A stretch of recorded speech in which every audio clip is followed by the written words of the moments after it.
ingin mengucapkan selamat datang juga kepada teman-teman ya dari berbagai komunitas yang saya lihat dari luar Ancol yang hadir pada kesempatan ini. Ada Mas Gireng dari Sastra Semesta, kemudian ada dari Proden, kemudian ada dari Mas Sakib Sulkar sama istrinya seorang kolektor, saya juga punya pelukis sekarang, kurator, dan Anda semua tentunya. Saudara-saudara sekalian, dengan jadi wartawan, ketika saya diberikan judul oleh Mas Kiki, Jakarta Formatting Art, saya langsung terima. Saya nggak melakukan koreksi sama sekali karena ini menarik bahwa sebagaimana komputer, kalau ingin disesuaikan kembali dengan program baru, dengan aplikasi baru, maka harus diformatting. Jadi Jakarta Formatting Art artinya maksudnya untuk memformatting. Dan apalagi kemudian ini dikaitkan dengan 22 Juni ulang tahun Jakarta. Saudara-saudara sekalian, tanpa disadari sebenarnya bahwa istilah formatting art itu istilah yang sekarang juga berkaitan dengan penanggalan. Hari ini sebenarnya hari pertama dalam hitungan siklus titik balik matahari dari utara. Jadi sebenarnya titik balik matahari itu kan ada dua kali, dari utara pada tanggal 21 Juni dan kemudian dari selatan tanggal 21 Desember. Nah, 21 Juni ini selalu dirayakan sebagai cara untuk memulai tahun baru. Karena itu tidak mengherankan saudara sekalian, tahun Saka sebenarnya, tahun Saka Jawa tahun 78 Masehi itu dimulai selalu pada 22 Juni. Itulah kenapa tanggal ini digunakan oleh Jakarta ketika Profesor Dr. Hussein Jadiningrat menentukan tentang kapan terjadinya hari lahir Jakarta, karena pada saat itu nggak ada ininya, tidak ada tanggalnya, tidak ada bulannya, tetapi bahwa itu adalah tahun simbolik, tahun kemenangan. Bahkan tahunnya waktu itu juga belum terlalu jelas. Nah, kemudian ketika dilihat berdasarkan data-data tahun 1527 ketika penyerangan pertama Fatahillah atau dikenal Partekal dari sumber-sumber Portugis itu di Sunda Kelapa, itu artinya Sunda Kelapa dekat sekali, dan Ancol.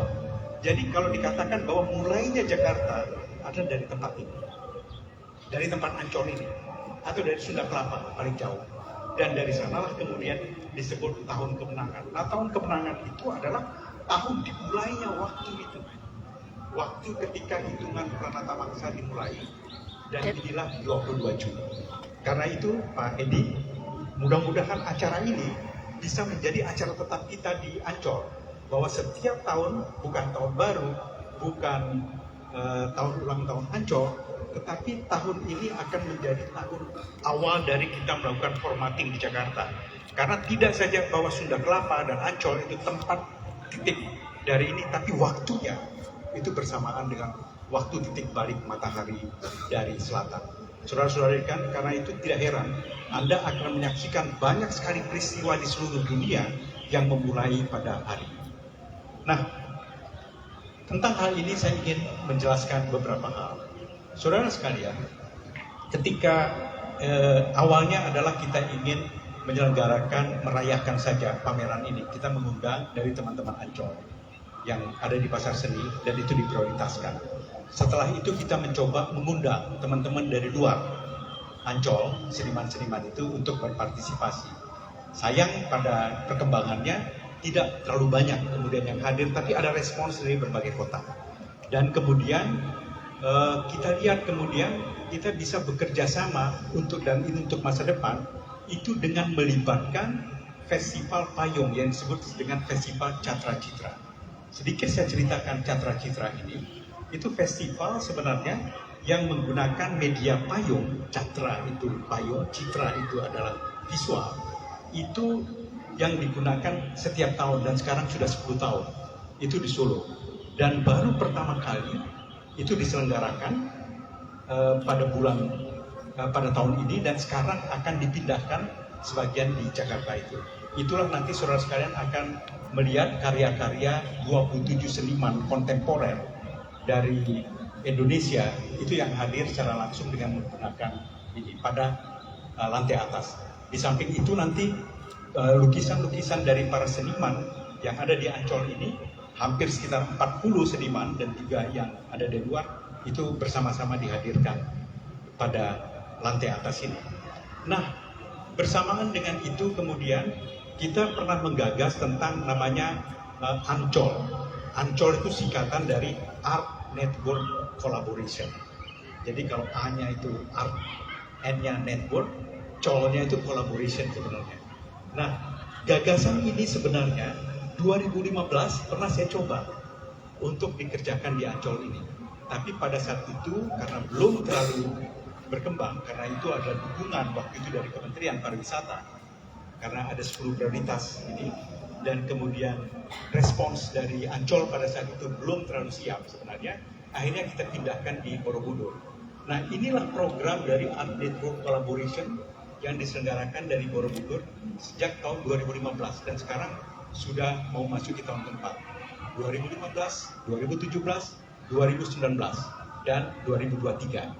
Jadi setelah melewati masa seharusnya 2021, tapi karena ada pandemi akhirnya diselenggarakan pada tahun 2023 ini. Dan insya Allah kemudian Art Network itu akan kita kembangkan, akan kita lanjutkan di Ancol ini.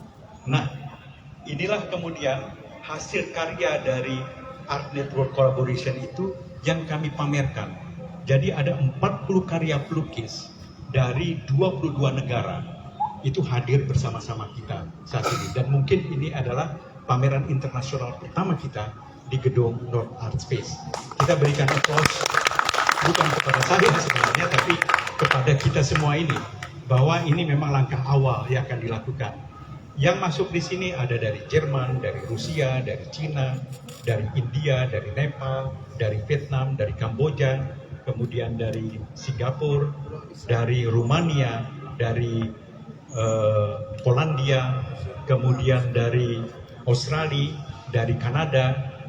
Saking saya hafalnya, kemudian beberapa orang itu, jadi sekitar ada 22 negara dan 23 dengan Indonesia. Nah, inilah sebenarnya satu pameran yang gado-gado.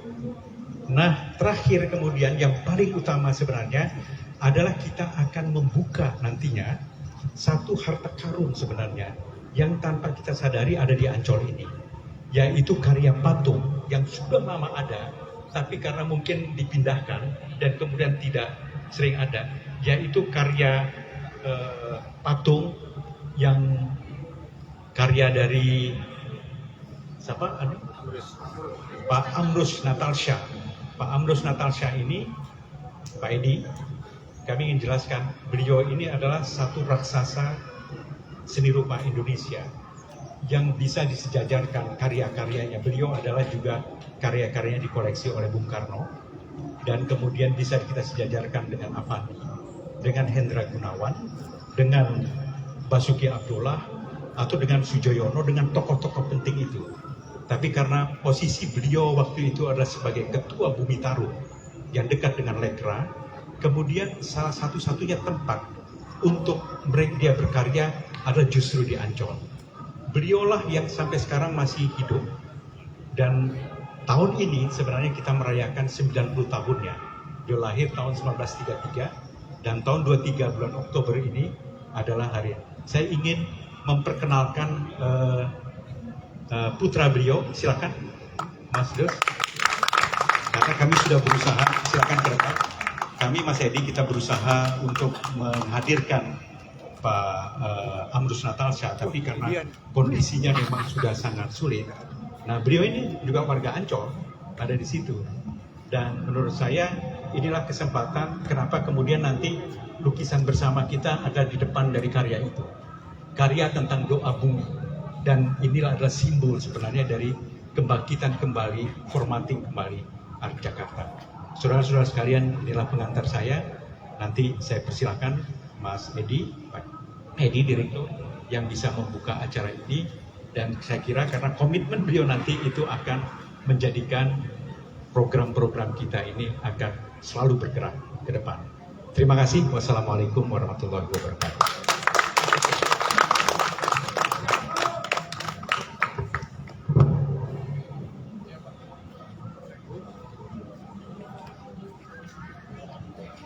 Terima kasih Bapak Taufik Rahzi. Selanjutnya, sambutan Direksi Ancol kepada Bapak Edi Prasetyo, kami persilahkan.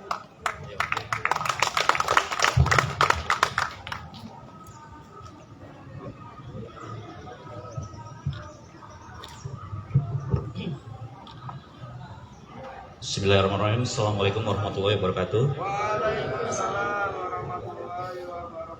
Karena ini masih suasana HUT DKI, kita pantun dulu ya Bapak Ibu semua.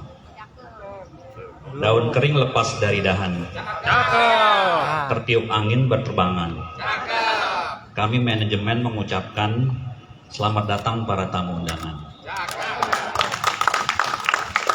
Sekali lagi ya, melukis kanvas dengan nurani, pelan-pelan jadi lukisan.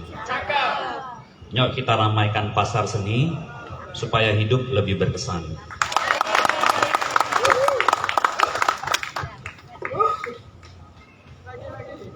Udah cukup 2 aja, nanti nggak mulai-mulai ini udah sore. Ya pertama-tama kayak saya mengucapkan selamat datang untuk Pak Budi Arianto sebagai dirut dari Taman Impian Ancol, Pak Taufik sebagai penginisiasi, Pak kurator dari acara ini, sama juga teman-teman seniman semua dari berbagai komunitas. Tadi saya dengar nggak cuma dari Ancol ya, dari pasar seni, tapi juga ada komunitas dari luar. Termasuk tadi Pak Taufik, saya amazed juga Pak ya, ternyata juga ada dari luar yang mengikuti ini secara live ya Pak, langsung ya Pak. Jadi ada beberapa seniman mitra kita dari luar juga ikut berkontribusi di sini gitu ya. Jadi saya sempat kagum Pak tadi dengan cerita Bapak, penuh dengan makna, penuh dengan sejarah ya Pak ya. Mungkin bagi kami yang masih muda-muda ini ya Pak ya, mungkin nggak muda-muda amat juga Pak, tapi kita baru terinspirasi dari apa yang Bapak sampaikan tadi gitu ya. Tadi mulai dari kenapa di 22 Juni, kenapa formatting art gitu ya, termasuk tadi anekdot ada kepanjangan dari Ancol ya Pak ya, Network and Collaboration. Jadi memang itulah yang sedang kita jalanin sekarang Pak. Kita memahami bahwa yang ngerti seni ya teman-teman semua gitu ya, bukan kami. Kami sebagai manajemen mungkin hanya mewadahi aja Pak. Jadi kita butuh kolaborasi antara kami sebagai manajemen sama teman-teman seniman semua gitu. Nggak mungkin kita bisa jalan sendiri gitu ya. Nah mengenai komitmen kami saya pastikan lagi kita pasti mensupport ini Pak. Ini mungkin saya juga berterima kasih kepada teman-teman seniman semua ya. Jadi ini mungkin kali keberapa kita ngadain pameran sini ya Pak ya, Bapak Ibu semua. Jadi mungkin beberapa bulan lalu kita ada pameran juga gitu, beberapa bulan yang lalu juga ada pameran. Jadi harapannya ini tidak berhenti sampai di sini aja. Harapan saya juga mesti ada, ini mungkin bagi teman-teman di Ancol yang menangani pasar seni mesti ada target gitu ya Pak. Jadi jangan, harapan saya kita mengadakan event itu cuma sekedar hanya ada apa event hari ini, mengadakan acara ini udah selesai gitu. Tapi nggak ada evaluasi, nggak ada peningkatan dari event-event sebelumnya. Jadi harapannya event hari ini mesti lebih baik dari event sebelumnya. Jadi kita jadi sebagai penyelenggara atau teman-teman seniman itu lebih semangat ya Pak. Jadi harapannya nih Jakarta Formatting Art ini harapannya bisa lebih baik dari event-event sebelumnya. Dan yang tadi Bapak juga sampaikan juga harapannya kita tidak hanya main di lokal aja gitu ya. Jadi saya sudah senang sekali bahwa ini juga melibatkan dari seniman-seniman mancanegara. Tapi juga harapan saya juga kita sebagai tuan rumah bagi teman-teman seniman pasar seni juga mungkin bisa belajar, kita bisa saling berkolaborasi, belajar banyak dari seniman-seniman luar. Harapannya yang lokal pun juga bisa ikut bangkit gitu ya Pak ya. Jadi saya yakin talenta